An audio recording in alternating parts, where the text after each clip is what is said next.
welcome to Policy and Politics with me, Tarun Nangia. Today we are going to discuss a very crucial and important issue. What has the Indian Administrative Service, or so-called the IAS, which sits at the top of the totem pole of the civil services of the country, has delivered for India. The IAS has been criticized a lot of times. It has been praised in the recent times. But to know all of this, I have a very special guest. He understands this far better than me.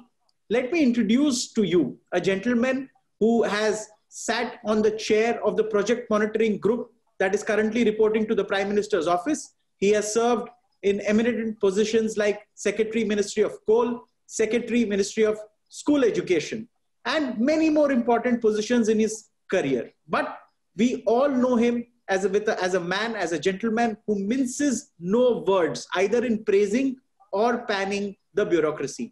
Let me introduce you to a man who needs no introduction, Mr. Anil Swaroop.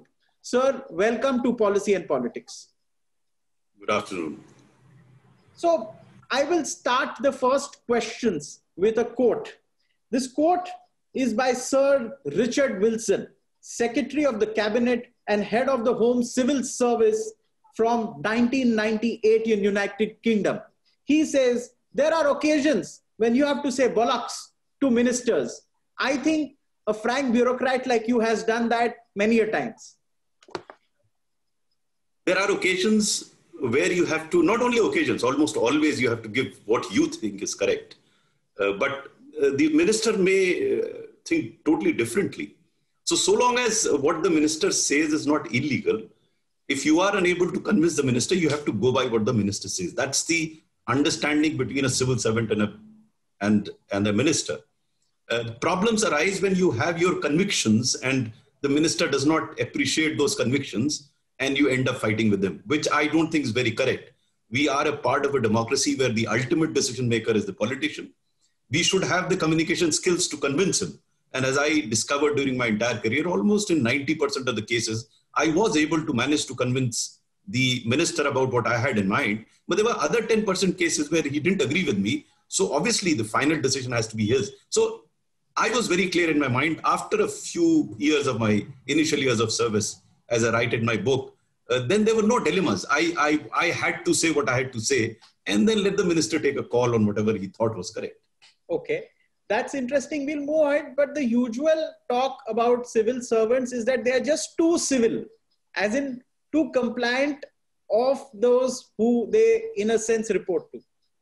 No, I have no problem with their complying with what the minister asks them to do. But before the compliance happens, before a decision gets taken, there's a lot of discussion that happens. And it is at that point in time, I think the civil servant should put in whatever he thinks is correct, based on certain facts or reasonings that he has to put forth. Because, you are depriving the minister of whatever little wisdom that you have by not saying what you ought to say. Of course, there are officers who prefer to keep quiet in such situations, but that's their choice. I'm not saying what they do is right or wrong. I, for one, always felt that if I had a point of view on an issue and I was asked to give an opinion, I would give a frank and free opinion and let him take a call as to what he wanted to do, whether it was Prime Minister or anybody. So on Policy and Politics over the past decade, we've had many IAS officers who have come, and in the past decade, even when you came on many times as Secretary Coal and in other positions, you highlighted a point that bureaucrats are now being prosecuted for commissions and omissions for which they would not have been entirely, in a sense, culpable also. And it could have been issues like the coal scam or other issues, it may be other cases, but they have suffered. I want to understand from you, they were also criticized in the past decade. It was a decade where loans amounting to 50 lakh crores were given, markets were flush with cash, it was an 8% economy. Bureaucrats were criticized then for a lot of things. They were praised also for delivery. So in a sense, did they err somewhere? And what has the IAS delivered in the high growth years of India starting 1991? See, if you look at the change that come about in the country, and I would treat 1990s as the watershed decade, where the changes started early 1990s and then they improved over a period of time. I think, but for the bureaucracy, it wouldn't have happened. People blame the bureaucracy for holding it back. But, politician takes a decision. The ultimate implementation, right, wrong, good, bad, or ugly, happens through a, whole lot of bureaucrats through the channel. So if changes have come about and changes haven't come about, I think civil servants have to take the credit as well as the blame. So if changes have come about, yes, a large number of civil servants went along with the decisions that were taken at the highest level and saw to it that the changes that were required to be brought about, either in processes or laws or procedures, they were brought about and things were changed. Obviously, there is also a criticism that the pace should have been faster. Yes, the civil service will have to take the blame. So you can't walk away just by taking the credit or the blame. I think both credit and blame goes to. Now let us look at the context in which happens. I'm saying that because I read a news item this morning, a very interesting news item, which I tweeted also, in which Mr. Gadkari has criticized the bureaucracy of NHAI for delaying a particular project for 8 years. And I think is absolutely correct. Why should such projects get delayed in the heart of the capital where the government resides? And absolutely correct. But as I tweet, I respond to that tweet while appreciating what he says is that like any other segment of the society, bureaucracy has its share of good, bad, and ugly. Now it is the decision maker, that's the political decision maker. He has to take a call whether he wants to have a servile, a pliable, and inefficient bureaucrat sitting there, or an honest and efficient bureaucrat sitting there. That's his choice. No, I don't think it's anybody's case that the entire bureaucracy is useless. It is nobody's case that entire bureaucracy is competent. The choice rests with the decision maker, that's the politician, to pick up the right man for the right job. I'll give you a few examples. Wherever a right person has been picked up for the job has been done fantastically. Look at what has happened to Swachhata Abhiyan. Parameshwaran Iyer, an IAS officer, made the secretary of that department. He turned it around. Look at what is happening to the Ayushman Bharat, the PMJAY scheme. An outstanding officer sitting as CEO, making it happen. I can go on and on, give you examples. I would not like to give names of officers who haven't done it, but we all know that you have an officer, pliable officer. I mean, there were instances where you went through 360-degree, bought those people at the topmost positions, and then you unceremoniously moved them out. Now, someone should be held responsible for getting those two officers there. If they were good, then why were they removed? If they were bad, then why were they brought in? So my contention is a lot depends on the person who's making a choice, or persons who are making a choice with regard to who should be posted where. To me, it's absolutely critical. If you have the right person for the right job, and this can be done, not through the existing system of 360-degree, which I call totally opaque, because you ask on telephone about the credentials of that officers. Be that as it may, whatever be the basis, if the government comes to a conclusion that an officer is good to be posted as secretary, why is he dumped? And if he is dumped, and if there is a repeated dumping, then the guy who's recommending the name should be sacked. Because you have to look at it this way, that as I keep saying time and again, I don't stand for the entire bureaucracy. I don't stand for everyone. What I say is there are good people in the civil service, outstanding officers. Why can't you make use of them? You have made use of them. Many governments have made use of them, but they parallelly get such officers who bring a bad name to the service, to the government, to everyone. Now we must question why in the first place. I mean, I'm going on and on because I feel very pained at it that an officer who was cleared for all vigilance cases, because without that you can't become Secretary of Government of India or Director CBI. You become that and suddenly you discover something wrong with him. How do you do that? Someone who gave him a clean chit should be sacked. Now we can't get away with that. If that is one part of it. The second part is also very important. What is the environment that you create for civil servants to take decisions? And I've said that time and again. If the environment is such that if you commit any bona fide mistake also you'll be hung, then why should you take a decision? This was the environment that got created as a consequence of very unfortunate set of CAG reports, which created an environment where every civil servant thought that, I mean, if you do something, you are bound to commit some mistake or the other. But if bona fide mistakes are called to question, then rest of the civil service, and I saw it from very close quarters. As co-secretary, I saw it. Civil servants were not prepared to commit themselves on the file because they saw their colleagues being hauled up for no mala fide on their part. The good news is that the current government did away that clause that existed in the Prevention of Corruption Act, which allows a civil servant to do his job without being apprehensive about being caught for a bona fide act. So it's a combination of these coming things. to a point today, because we are specifically discussing the IAS, and you've spoken about the bureaucracy. See, IAS in a sense generates a lot of polarized opinion in this country. There are executives who fly in from Europe of Indian origin and say they are responsible for a lot of problems and clearances, and 126 clearances for opening a single factory. Then the bureaucrats themselves, you meet them at IIC, you meet them at other places where they go and they say, we know how many of our colleagues work. We can point on, I mean, we can count on fingers that, only 10% of them really do some work. Other just, maybe sitting on files or just, and then there was this whole narrative that was built in 2014. Majority of them are going to play golf, and we will introduce in a attendance system. We have been through all of that in the past decade. And then there is a category called the super bureaucrat, whom we know as some officers who are good at everything, who get all the postings, who simply have seen, a lot of them have not even left Delhi in a decade. Whereas the Secretariat service is merely 5 years. Some officers go on. So can you explain this phenomena to us? What is happening? The problem is that all of us treat civil service as a monolith. That's where the problem arises. And then you get into generalizations, whether 10% is good, whether 15% is good, or 20% good. I don't want to go into those numbers because there's no survey that has been done. There's no authentic data. It's all guesswork going on. But this much is known, and everyone accepts this fact, that it has a combination of good, efficient, bad, ugly, dishonest officers. Okay. Now, who takes the call which officer has to be posted where? We have evidence, and I gave you some names, where if you put the right officer at the right place, not only are you doing good to that particular job or that department, you are conveying a signal to rest of the civil servants. Quite a few of them are fence sitters. They are unable to decide whether they should be honest, dishonest, efficient, inefficient. You send a signal that the recognition is for efficient and honest officers. And hence, you push some of those fence sitters on to becoming honest and efficient. But if you continue to recognize people who are pliable, who show their allegiance very visibly, unfortunately, it's now visible on Twitter also. I mean, it's a shocker. Then what is the message that is getting conveyed to these civil servants?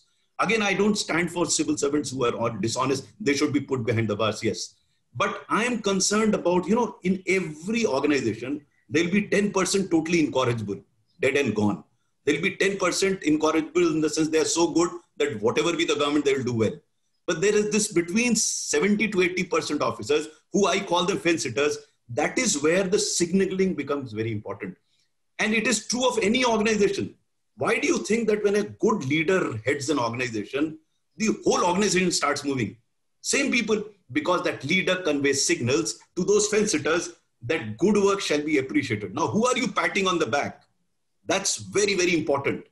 And that's the problem with some of our decision makers, that sometimes they go for pliability, they go for allegiance, not for efficiency and honesty. And that's where the problem arises. So I'm not saying entire bureaucracy is good, entire bureaucracy is bad. There are good and bad people. It's all a question of the signal coming from the top. So you've made a very good point that what the top is signaling. In a sense, if a bureaucrat who doesn't have a good reputation within the services, and I understand from my experience of covering bureaucracy that the batchmates know everything in almost every circumstance. One word uttered by a batchmate almost says everything that a biodata can't give you. And if such people reach the top and the totem pole, and many times, they are running. Like, I'll give you an anecdote and I would want your analysis on it. A bureaucrat once told me, Tarun, there is a category called the motor mouth bureaucrat. He can do all pomp and show with zero delivery and still succeed through and through. And there is the one who works silently, but he's never talked of. And the one who's doing all pomp and show is everywhere. He's basically an omnipresent bureaucrat. And what about the guy who silently puts in all the hard work? I think this is a dilemma even young civil servants would be, in a sense, going through. No, I see, as I said, I agree with you, young civil servants will go through that dilemma. But over a period of time, say after 15 years, I was very clear in my mind. I had no dilemma. I decided this is what I'll do. Let others do what they have to do. So purely from a civil servant's point of view, he has to decide what he wants in life, not because what others are saying. But I'm not saying that. What I'm trying to mention here is, the top boss or the bosses or the ultimate decision makers should be able to see through such civil servants. If they choose not to see through, what is the signal they are giving? So you mean what all the young civil servants, what are they to learn from this? That the they have to, no, when I speak to young civil servants, I speak a different language for a different reason. I tell them, you have to take a call yourself, whether you want to become just visible or you want to do action. No one else can tell you that. I mean, government may keep signaling, you have to take a call, but don't then cry after you don't succeed. Don't blame it, put the blame on anybody. That's what the message that I give to younger civil servants. I tell them, it's your choice. You have a choice. Fortunately, in the Indian administrative service, unlike other services, you still have a lot of choice to make. And it's a very personal choice. Why? The evidence is very clear. There are so many civil servants who made a choice of not being so visible and yet performing. There's so many other civil servants who are just visible and not doing anything. So the choice is there. They took those choice. Now, the consequences, you have to be prepared to face the consequences, whatever the consequences are. But if the choice is yours, you will be much better off. Unfortunately, what happens is, and now I'm talking on behalf of the younger civil servants, they get carried away by the visibility, some of them, and then end up paying a price, because in the long run, substance matters. Okay. There could be one or two exceptions where only Hawa works, but by and large, you get recognized for the solid work that you do. As you said, you talk to batchmates or anybody else, people will tell you who's the performer. He's the performer. That is the performer. So it doesn't really matter whether the visibility there or not. I tell them there's nothing wrong with visibility. I mean, it's wrong to say that people shouldn't be visible. I have written in my book that why not? You should be visible. But talk after you walk. Don't just keep talking, because that won't take you further. You have to walk. You have to deliver. You have to demonstrate. I distinctly remember that when I took over as school secretary, initially I hardly spoke to anybody. People did approach me. I said, hold on, let me understand, let me do something, and then let me talk. But once it happened, then I didn't have to tell people. The work will show for itself. So that's what I tell my young colleagues, walk first, talk later. But some of us get into this habit of talking, because we start feeling the benefit of just talking. So there could be some exceptions of civil servants who have got away with just talking. But by and large, if you talk to across the spectrum people, they will tell you whether walking has worked or mere talking. If you see the current scenario and young officers being posted to various districts all over the country, in the boondocks, in rural areas, and there is a discussion of the rise of the politically affiliated IAS officer. And I ask this question for a reason. There are instances of very successful politicians who were IAS officers before they have become finance ministers. They are contesting elections. And in a sense, there is a general feeling, I may be wrong, but this is a sense I get, that the politically affiliated bureaucrat benefits a lot. And that is why there may be a certain bent of people that why not get affiliated. Do you think that's a very big dilemma? No, I slightly disagree with you, because I come from a state which is politically very active, UP, where officers who were deemed to be politically affiliated suffered enormously. Not one, numbers of them. It's the efficient officer who was sought by all political parties. So whatever you like it or not, and that's what I tell my younger colleagues also, because every political party also wants to deliver. So they want people who can deliver on the ground. But the choice is yours. You can affiliate yourself to a political party, have a bonanza for a period of time. Sure enough, when the other political party comes, you are in trouble, and then you start shouting. You say, I've been victimized. You are being victimized because you aligned yourself to a political party, which you shouldn't have. Because as a civil servant, you are not supposed to align to any political party. Because by aligning, you stand to benefit for a short period of time, and when the party changes, you are in trouble. Look at other civil servants. who did not align, and I'm again talking about UP, people like Mr. Yogendra Ryan, was sought after by every political party, whether it was one party or the party. So, again, as I keep telling my young friends, the choice is yours. Whether you want to look at Mr. Yogendra Ryan as your role model or somebody else who joined a political party, had a thriving business, so to say, for a period of time, and then was hauled up. You take a call. There's a price to be paid either ways. But the choice is yours. You have a choice. That's an advantage you have. Now, in a country like India, with a very peculiar election, funding, and other system that India has, the lure of money and power, and there is immense power at the feet of each bureaucrat when he takes charge. A boy who was simply a student is suddenly elevated to a status which many a times he cannot fathom that what's happened suddenly. How are these boys to even understand what's happening to them? Because a 24-year-old boy or a 25-year-old boy, he takes charge and he's given such amount of power. Do you think there is some thinking that needs to be done there? Because, see, I know you personally as a person who has never minced words, even when talking to fellow bureaucrats, that, there is a certain standard that needs to be maintained. You cannot go on amassing money and power and the black sheep eventually get caught. But the youngsters don't know this. What is it that one should do to remain on track, or what is a message that you would give to the IAS bureaucracy, which is about 6,400 officers all over the country? Each one of us has to decide what exactly do I want in life. Let's assume that power is my objective. Let that be. Then you have to define, how do you feel powerful? I felt enormously powerful by helping the poor. Okay. By people. I mean, that's the sense of satisfaction. What is power? The phenomenal sense of satisfaction that you feel from inside. Now that you can feel by making a lot of money, that's a personal choice. By occupying a very important position, that is a choice. Or by helping somebody, that's again a personal choice. So you have to take a call. Now, how to demonstrate to a new recruit in the service that there are these aspects of feeling good, making money, helping somebody, doing your job well. These are various aspects that give you a kick. You can get a kick out of getting money. You can get kick out of helping somebody. So the youngster needs to be exposed to these aspects. And that's why in my book, Ethical Dilemmas of a Civil Servant, I talk about mentoring of civil servants. Mentoring, to my mind, is extremely, extremely important. Because there are occasions which I felt during my course of my career also that I needed to talk to somebody to tell me whether this is right or wrong. That's the dilemma that every civil servant faces in the beginning of his career, whether this is right or this is wrong. I may still do something else, but by mentoring, I will have the other aspect before me also for me to make an informed decision, informed choice. So to me, very important, and I'm trying to push even now to see how, at a personal level, I mentor hundreds of civil servants. But that's not the case. The case has to be, can we set up an institutional mechanism of mentoring youngsters who come in? And I can assure you, mentoring does a lot. I know it for sure because, as I said, I do it personally. And I see how the officer can actually be kept on track by merely telling him that these are the likely consequences of the choices that you are making.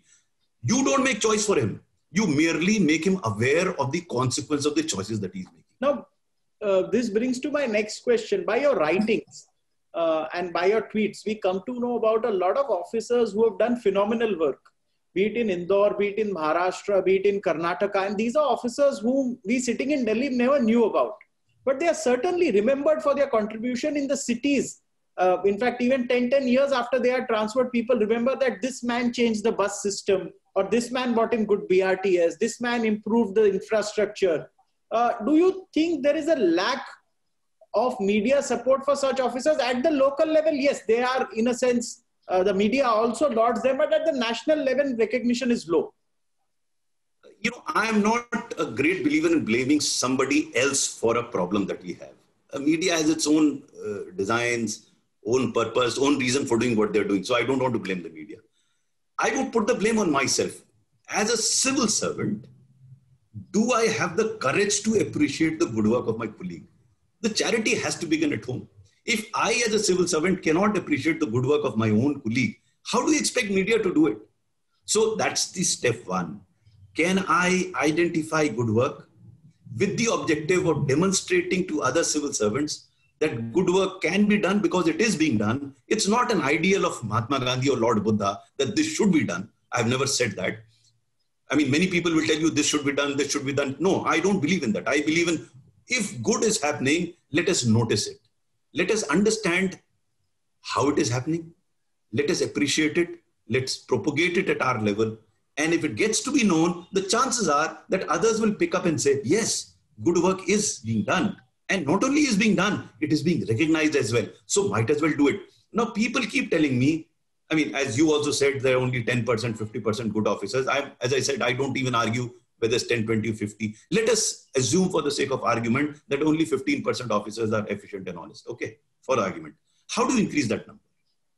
By imparting value to those officers, by appreciating the work that they are doing, so that the other so-called 85%, though I don't agree, will start believing that, oh, recognition is being given to these 15%. How about adding to that number? How about becoming one? So first of all, we keep condemning officers.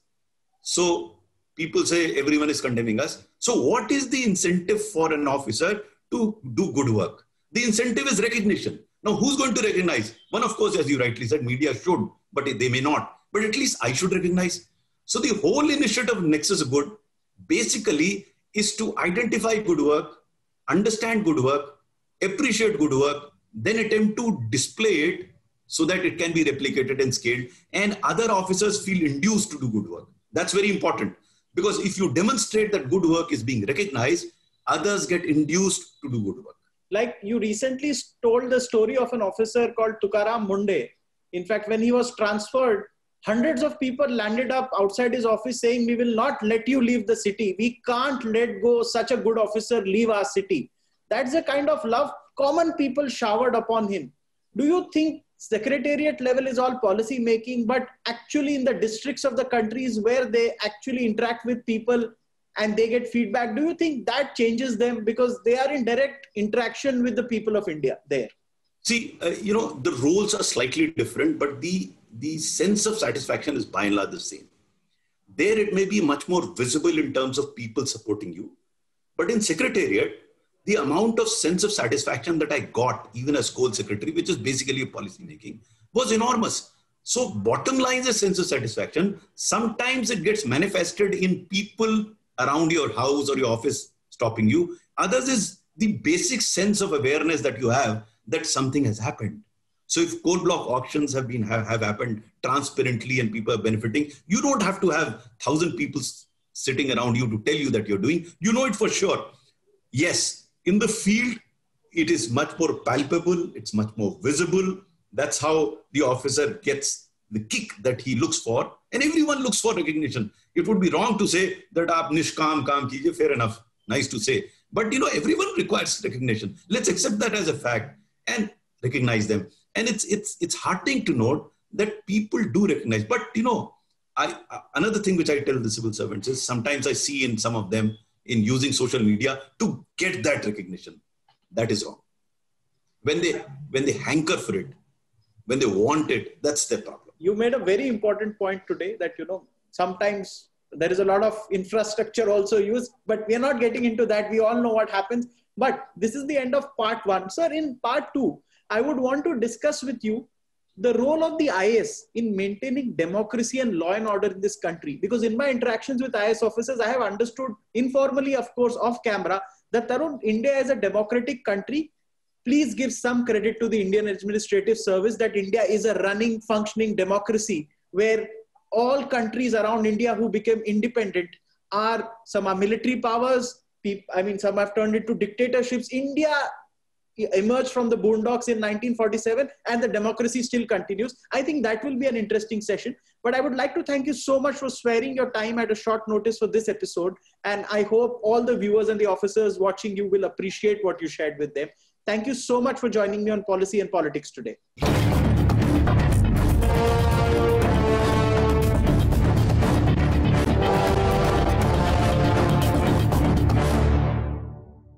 For more such videos, subscribe to the NewsX YouTube channel, hit the bell icon.